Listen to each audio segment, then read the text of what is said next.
sa inyo mga kakap. Andito tayo ngayon sa Paglitaw Spring Resort na matatagpuan sa Tanay, Rizal.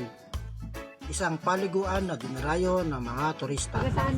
Yun, may 20 pesos per head siya na environmental fee. Sa baba, tandaan na isa. Kumbaga ano to? Environmental. Yan mga kakap, baba na kami. 20 pesos yung environmental fee. Tapos may entrance daw na 100 pesos sa baba. Sabi din sa amin ng bantay, medyo marami na rin tao kasi dami rin pumunta. Inaasahan nga namin Lunes, kaunti lang ang tao.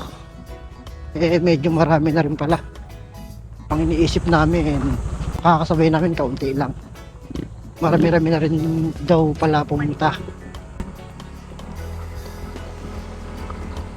Ang dami nandun tao. Sabi no? Tanyang napuno din. Marami pa rin pupunta kahit Lunes. Oh. Marami pa rin tao yun. Ito naman po ang mga entrance fee nila mga kakap. Gambag naman kami. Dami ang tao, no?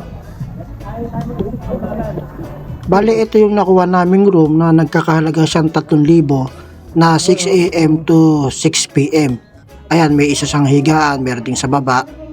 Ayan pala si nanay yung nag-assist sa amin para makuha tong kwarto na to. Tapos yung CR, malinis naman. Kaya masarap magbanlaw pagtas mong maligo dun sa running water.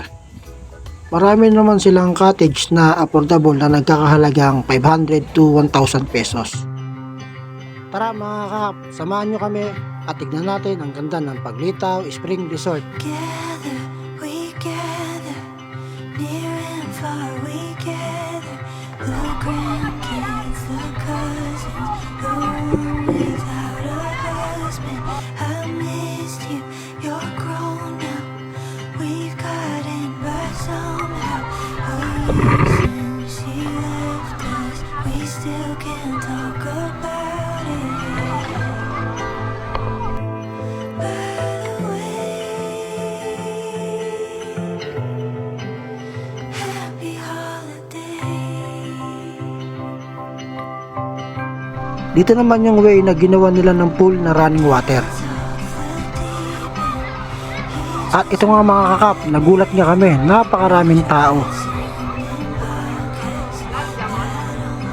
Ayan mga kakap, kung makikita nyo, napakaraming tao. Kahit Lunes, dinadagsa pa rin siya ng mga tao.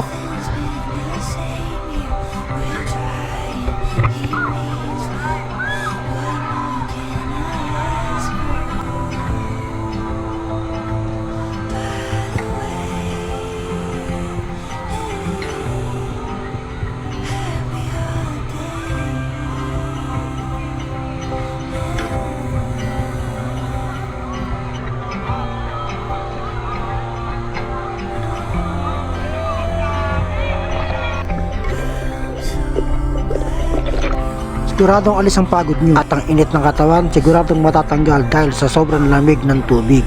Nakaka-relax talaga. Hindi na mahalatang nag-i-enjoy kami. Kung makikita nyo mga kakap, nagtatawanan kami sa gitna ng lubog na katawan. May mga pangbata sila kaya swak na swak to kahit may mga kasama kayo mga bata na siguradong mag-i-enjoy sila sa lamig ng tubig. Kaya sa mahilig mag-race dyan, pwede kayo dito kahit wala kayong baon.